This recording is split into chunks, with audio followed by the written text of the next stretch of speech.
o Corinthians, né? Joga hoje pela Sul-Americana, também às 7 horas, para o nosso desespero, que queremos acompanhar todos os jogos e vamos ficar ali com as duas telinhas sem poder assistir, né, um jogo de cada vez, mas o Corinthians, que também já está escalado, joga na Neoquímica Arena. Estava vendo umas fotos agora há pouco, ainda está um pouco vazia, mas também está chovendo, Itaquera é um horário péssimo em São Paulo para deslocamento. Um Mas trânsito o Corinthians, caótico. caótico, assim, São Paulo inóspita nesse horário, Isso. mas o Corinthians com mais de 30 jogos aí em sequência, com 40 mil, pelo menos 40 mil torcedores no estádio. Então, vamos ver como estará hoje. Tem a volta do Hugo Souza, como destaque, fez falta, e vai jogar com Mateuzinho, Félix Torres, Gustavo Henrique Angileri, Ranieri, Carrillo, Bidon, Romero, Memphis e Yuri Alberto, né? O jogo na Neoquímica Arena, com essa situação do Corinthians, que está em terceiro lugar no grupo, só tem um ponto marcado. O primeiro lugar é ocupado pelo Huracan, que justamente venceu o Corinthians na Neoquímica Arena, logo no início da competição, e o América de Cali, que tem 5 pontos. Se o Corinthians perder hoje, acho provável, mas se perder hoje, fica 6 pontos atrás do líder e só tem mais 9 pontos em disputa. A gente tem a artezinha, né, com a tabela aí da Sul-Americana do grupo C do Corinthians, que tem o Racing do Uruguai como, por enquanto, o pior time, né, com uma distância não muito grande do Corinthians, só tem, né, um ponto ali que separa os dois, mas é teoricamente um time mais fraco, lembrando que na Sul-Americana só o primeiro colocado passa direto. O segundo colocado vai para um playoff com o terceiro colocado que vier de um grupo da Libertadores, que nem sempre é barbada, às vezes são jogos difíceis. Nesse momento, nem isso o Corinthians está conseguindo. Você acha, Mili, que com esse time hoje o Corinthians consegue se organizar, ainda que com a situação de treinador indefinida, e vencer o Racing, se manter vivo na Sul-Americana? Ou é melhor esquece a Sul-Americana, vamos focar no brasileiro e acabou? Pois é, acho que não, acho que dá para jogar a Sul-Americana sem muitas pretensões. Lembrando que o Corinthians veio da Libertadores, né? Então, estar na Sul-Americana já é ter descido um degrau. Basicamente, o time que a gente está vendo escalado é o time que estava jogando quando o Ramon e Emiliano estavam lá, sem um meia, porque não tem o meia. O Garro está machucado, o Coronado já voltou, acho que deve estar no banco, mas não é usado. Então, provavelmente o treinador é esse que a gente viu passando aí, o Memphis. Acho que o Memphis está com um status no Corinthians que só é igual para o Neymar no Santos, né?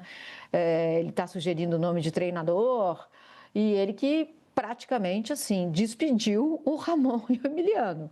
Alegou que não sabe, o Corinthians não estava jogando bem, que não estudava os adversários. Eu concordo com o que ele falou, mas vai jogar bem hoje? Eu não sei. É um time bom no elenco. Nas peças, é um time bom. Não é um time para estar em terceiro lugar nesse grupo, né? Então, jogando em casa contra o pior time do grupo, o mínimo, gente, é ganhar, né? E jogando bem. Mas o Corinthians está o caos, né? Está o caos dentro de campo, está um caos fora de campo, ia acertando com o Tite não veio, ia acertando com o Dorival, agora parece que também engasgou a negociação. É isso, é o que temos, esse Corinthians do Augusto Melo, e não surpreende ninguém que esteja sendo assim, né, essa administração. Não surpreende nada, né? O Corinthians vem sendo, inclusive, caso de polícia desde o início da administração do Augusto Melo, que tem esse impeachment pairando sobre a cabeça dele, protesto de torcida, dentro da própria organizada agora tem um racha, né? Então a pressão é grande. O Dorival aparentemente aumentou a pedida salarial, segundo, né, algumas informações que a gente tem ouvido. E como que o Corinthians vai se organizar para essa sequência de campeonato brasileiro? Você acha que se manter vivo na Sul-Americana é bom diante das limitações que o Corinthians tem? Porque agora no final de semana, por exemplo, já pega o Flamengo, né? Um dos melhores times do Brasil. A Sul-Americana às vezes atrapalha, já que tem esse gosto amargo, queria estar na Libertadores depois daquela arrancada no ano passado, caiu na pré-Libertadores. Era melhor tirar do caminho ou também, né, para o moral da equipe, de repente ser eliminado num grupo tão fraco, você acha que é pior? Não, eu acho que a Sul-Americana ajuda, porque essas Copas trazem a torcida junto com o Corinthians. Tem sido assim nos últimos anos. São as Copas que fazem a torcida terreirizar Itaquera. né? São as Copas que enlouquecem a torcida. E eu acho que isso vai também para o brasileiro. Como o Corinthians está colocando mais de 40 mil pessoas a mais de 30 jogos, eu acho que essas Copas podem continuar estabelecendo esse diálogo entre time e torcida. O que é o futebol se não isso, Alice? Assim, a gente está vendo que a torcida do Corinthians é para o time. A torcida pegou esse time no colo quando esse time estava no Z4 ano passado, ia ser rebaixado, estava jogando para ser rebaixado, passou mais de 20 rodadas na zona de rebaixamento. A torcida foi lá e enlouqueceu, terrorizou o estádio inteiro. Então, eu acho que as Copas fazem isso.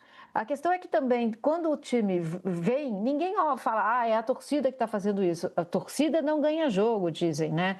A torcida cria um ambiente para um jogo ser ganho. E a torcida faz coisa mais importante. Ela fornece ao time tudo que o time precisa para se motivar de novo. Então, eu diria que a Copa é boa para o Corinthians. Os jogadores também se nutrem desse calor que vem da arquibancada, sabe? Eu acho, eu manteria. E o Corinthians vem jogando as Copas também com um time alternativo. Foi assim o ano passado, foi assim o ano retrasado. Eu acho que se manter nela é bom. Não é melhor não sair e focar no brasileiro. E esse time que está, né, tentando se manter nas Copas, por enquanto sem um treinador em definitivo, né? Segundo a apuração aqui do UOL, faltam poucos acertos burocráticos com o Dorival, mas que, né, não saíram. Não tem um plano B, é o que tudo indica, pelo menos não publicamente, né? Tá tudo encaminhado, mas não sai. O plano B E é o Dorival, né, Alicia? Oi? O plano B é o Dorival. É verdade, não tem um plano O C, plano né? C. Na verdade, o plano A era o Tite, né? Da noite para o dia, esse plano ruiu. O Dorival tem essas conversas em andamento, mas o anúncio não sai. O time vai ser comandado pelo Orlando Ribeiro hoje de novo e fica nessa incerteza, né? De quem manda, quem vem. E você acha que no meio disso tudo, se sair o anúncio do Dorival amanhã, é um motivo para a torcida comemorar e assim é uma virada de chave para o Corinthians em 2025, como teve uma virada de chave o ano passado, com aquela janela no meio do ano, e depois veio com a liderança do Ramon aquela arrancada? Você acha que esse pode ser um momento de virada? Acho que não tem match entre Dorival e Corinthians. Ele pode até acertar com o Corinthians, mas eu não vejo o Dorival identificado com o time. O Corinthians não está sem comando, né? Aquilo que a gente falava outro dia, não existe vazio de poder. Quando o poder fica vazio, alguém ocupa esse lugar. O Memphis ocupou. O Memphis demitiu o treinador, deu sugestões de outros nomes, indicou onde o Garro tinha que fazer tratamento. Então, a liderança hoje desse time é o Memphis. Eu não sei se o Memphis não for com a cara do Dorival, se o Dorival fizer um jogo meio careta para os patrões do Memphis, não sei. Eu não sei, é bem difícil assim você ter que ajustar tantos egos e uma liderança como o Memphis. Ele é o dono do time hoje, até em arrecadamento, né? Ele ganha quase mais do que o próprio clube. Foi assim no Campeonato Paulista, né? Ele ganhou tecnicamente quase tanto quanto o clube. Então, digamos que o poder está com o Memphis Depay. O que me preocupa em relação a Dorival e Memphis é aquela declaração que o Dorival deu, ainda no comando da seleção brasileira, de que tinha planejado o seu trabalho em torno do Neymar. Né? Então, assim, se rendendo a um grande ídolo, a um grande nome que, no caso, né, neste caso, não estava nem jogando. Então, me preocupa um pouco essa relação que ele costuma ter com grandes figuras, mas, claro, só o tempo vai dizer o que vai acontecer entre ele e o Memphis, se ele fechar, porque nesse momento não tem nada certo. O Corinthians ainda está sem treinador.